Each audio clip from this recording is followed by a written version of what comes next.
Welcome back to part 2 of our introduction to anime discussion, Beyond Anime 101. I'm your host Albert, and today we're delving into topics of anime that go beyond the basics. If you have not listened, please check out the title, A Slice of Anime Life, for the first part of this episode. According to Crunchyroll president Rahul Purini, in an interview he did on the Decoder podcast, anime is animation that's conceived and created in Japan. In today's episode, we're going to dive into how anime, and by extension, the Japanese culture, has had a significant influence on various aspects of global culture, including entertainment, art, fashion, and even technology. What's your name? Christopher. Okay. The Cookie Man. Christopher the Cookie Man. Yeah. That's the voice of Christopher. He actually grew up watching anime and lived in Japan for a while. We had an interesting discussion on various aspects of anime and the Japanese culture. Do you speak Japanese? No. Usually when I was there, I was like, Samisa no Nihongo wa gomi desu. Which is my butchered way of saying pardon me, or sumimasen. My Japanese is trash. Eigo? English? I basically just one moment I just use my translator. I know basic words like gohan, which is rice, and omacha, which is tea. And some of the words are hilariously I would say hilariously translated because it's using the Japanese syllabary for English words. So if you want to pay with your card, cardo kudasai, cardo card. Say, I humbly receive or please. Basically, more or less rudimentary. That's not precise. Like a person that's fluent would be like, ugh. You also have, if I wanted chicken, you can just say chicken, right? Everybody knows chicken. Chicken. And it's just Ekusutorakurisupīchikin Kudasai. Ekusutorakurisupīchikin. Yeah, Kudasai. What does that mean? Spicy chicken. I want some extra crispy chicken. Oh, okay, extra crispy. Extra crispy chicken. If I'm at 7-Eleven. Yeah. Because all the what's called the convenience stores, the convenies are open in Tokyo 24/7. So extra crispy chicken Kudasai. Arigato. Everybody knows. Okay. Cardo Kudasai. Arigato. Matane. Anime has introduced people around the world to Japanese language and culture, including traditional customs, foods, and values. Many fans learn basic Japanese phrases from watching anime. As we heard in the first episode, translation of Japanese anime was one way that students will practice their Japanese. Japanese is one of the major languages studied at the high school and college level, with many colleges offering it as either a standalone program or part of East Asian studies. Some of the colleges even offer study abroad programs and youth exchange programs, where students get to visit Japan and get immersed in the culture. There are even manga books specifically written to teach the Japanese language in a fun and interactive way. The gaijin refers to a foreigner that wants to learn about the Japanese culture. And you said in Japan, was it electrical city? Oh, in Japan you have Akihabara. Right. Which is Electric Town. That's for the longest time. That's where you can get statuettes. They have huge arcade, multi-story arcade. They also have a lot of stuff related to anime. And that's a lot of the people that like anime, that are the otaku culture. So kind of that geeky, nerdy culture. Go to Akihabara. Anime has also led to a large tourism industry in Japan and other countries. Many anime fans express an interest in visiting Japan to see the real-life locations featured in their favorite anime series. Cities like Tokyo, Kyoto, and Akihabara are popular. There are also anime conventions like the Anime Expo in Los Angeles and Comiket in Tokyo, attracting fans from all over the world who gather to celebrate anime, manga, and Japanese pop culture. The term otaku refers to people who show their love for anime and manga by creating costumes, fan fiction, music, videos, figures, and art. Anime is pretty influential in terms of Western media. like for the directors, and a lot of the stuff you see is you can see, oh, I noticed that scene from an anime, or I noticed that's, yeah. Guillermo del Toro, the director. Quentin Tarantino, heavily influenced by anime as well. Of course, the people behind The Matrix were heavily influenced by anime. Inception. The one thing, like growing up, my father, he grew up in like the 80s, but he watched a lot of Speed Racer, which is an anime. Anime has been kind of hinting at over here over the decades, but really got more immersed as soon as we became more and more online. In the movies, writers and directors have been influenced by anime and have integrated some of the techniques used in anime in Western movies. The popular movie The Matrix was released in 1999, and the directors, the Wachowskis, have acknowledged that they were big fans and were influenced by anime when making the movie. In particular, anime influences include the action sequences and special effects. The Matrix explores existential questions about reality, identity, and the nature of existence, themes often found in anime. This philosophical depth is reminiscent of Ghost in the Shell and other thought-provoking anime. Studio Ghibli, one of the largest studios in the animation industry, has been nominated and won numerous awards in Japan as well as in Europe and in the United States.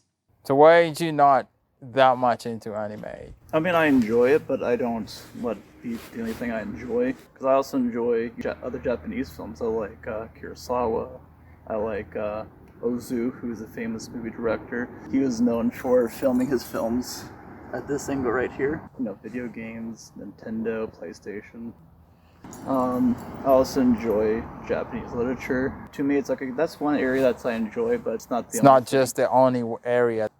On anime forums like Animation, the top topics discussed includes fun, art, and fiction. Anime's distinctive style and storytelling have influenced animators and artists around the world. The use of bold lines, vibrant colors, and exaggerated expressions can be seen in other forms of animation. Anime has inspired fashion trends, including the popularity of kawaii fashion and Harajuku street style, which includes adding multiple layers of accessories to an outfit. The fashion trend tends to have a childlike appearance. It also includes toys and multicolored clothes. Characters' outfits often set trends in clothing and accessories. Anime characters and series have become iconic worldwide, inspiring cosplay or costume play, where fans dress up in outfits inspired by their favorite anime characters. Anime soundtracks and theme songs are often hits in their own right, with many artists gaining international fame through their work on anime. Japanese pop, J-pop, and Korean pop, K-pop music have been closely tied to the anime industry. Many anime series have also been adopted into video games and vice versa. The cross-pollination between the anime and gaming industry is evident in the visual styles and storylines of many games. Anime often portrays futuristic worlds and advanced technologies, which can inspire real-world innovation. For example, the concept of virtual reality was popularized by anime such as Sword Art Online. Did you know that there's anime-inspired coffee shops, restaurants, bars, and menus that are based on your favorite anime stories? Some of the themes include ramen noodle shops and bars that serve different kinds of food, drinks, and offer experiences inspired by anime and the anime community.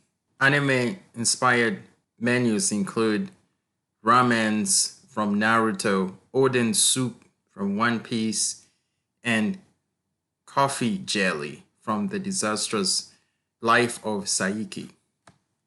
McDonald's has even introduced a limited edition anime-inspired menu. These are limited edition, limited time McDonald's specials that are based on a fictional restaurant in the anime world called McDonald's, which is based on the real place of McDonald's.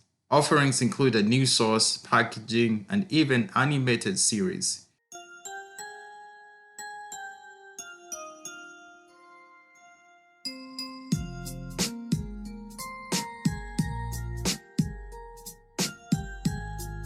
here's going to be like a hot take for me. So we had the comics in the United States were censored and altered, which changed the trajectory of which our comics we kind of know and enjoy now.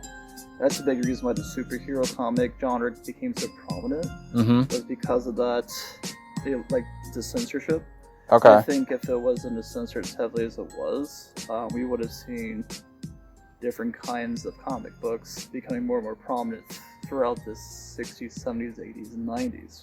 Like in Japan, it wasn't as censored the same way, so they have a much more broader, different types of genres, different types of age brackets, more thought process. So, if it wasn't for the censorship, we think that the creativity would have been much broader, and we would have seen that in our cartoons. Right. Yeah. Cartoons originally were for, you had adult cartoons and you had children cartoons, but the animation process was so expensive. It just originally, the kids will be able to tolerate the poor animation, so we're going to give our cartoons to kids. And then later on, of course, as it getting closer in the 90s, 2000s, they started making more and more stuff for older people. Like, you even saw that during the 80s with, like, Beavis and Butthead, right? So, like, it's kind of the same thought process, but, like, Japan, like, already had that. So, like, in the 80s, they had, like, the really gruesome anime that you wouldn't want to necessarily show your, younger kids. Just that you wouldn't want to show, like, a horror film to younger kids, yeah. According to the authors, Joseph Stave and Tristan Tamplin, there are deeper philosophical themes woven into your favorite anime series. In their book, Anime and Philosophy, anime stories are about monsters, witches, robots, children, and spirits who grapple with the question of society, violence, ethics, morality, justice, heroism, identity, and the soul. In the cultural subverse worlds of anime and manga, anything is possible. Our imagination determines the boundaries, and we approach each new world with a different philosophical slant. Overall, anime's influence extends far beyond entertainment, shaping cultural, artistic, and technological landscapes around the world. What's your take on anime? Do you think it's good for society or bad for society? Indifferent? It just depends on... I think it's too broad to say if it's good or bad. I just think it's just an artistic expression that people have. Right. Sometimes people might get too focused on, let's say, like otaku and like that. They don't want to do anything else. Right. That could be bad. It just depends on how everything broader society is operating at that point.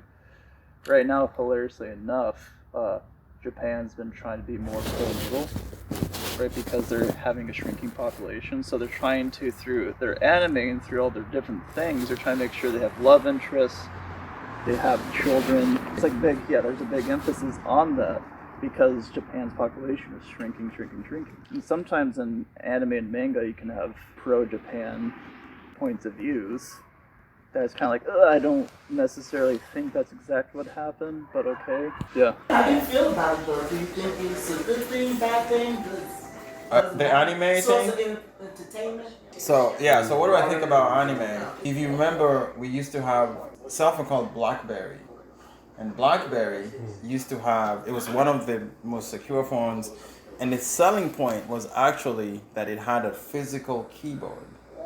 And you could type on it. And they had the other ones like pagers, and people would be like typing on them and stuff like that. So anyway, so BlackBerry, the two CEOs were like, when Apple came out with a touchscreen, and they were like, what? Why would you have a touchscreen? Everybody wants a keyboard. And so they just basically got stuck on the keyboard. And everybody else, after their frustration with the touchscreen, they figured it out, and eventually you're like, well, I actually like a wider screen, and the keyboard is in my way. So how do I feel about anime? It's like this whole generation has caught up with it, and it's like whether you like it or not, the tide it's there. So it's good to know about it. The little one over here, that's probably what she's going to be talking about. It's like, well, you got to know something. Anime is expected to grow over the next few years. According to Crunchyroll's president, there are an estimated 800 million people that are anime aware, anime interested and watching anime outside of China and Japan. Anime has crossed language barriers around the world and is becoming more mainstream and is expected to grow. Beyond the possibilities of learning the Japanese language to cater to this ever-growing market, stocks in the anime ecosystem include Sony Group, which owns Crunchyroll, and Netflix, the largest streaming service. Other areas of interest are speech-to-text, AI generation software companies.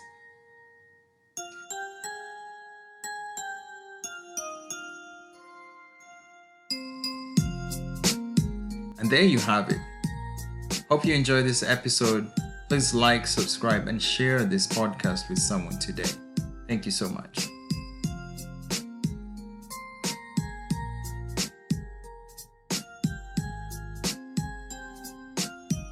Background Dragon Ball songs courtesy of YouTube channel Crispy Donut.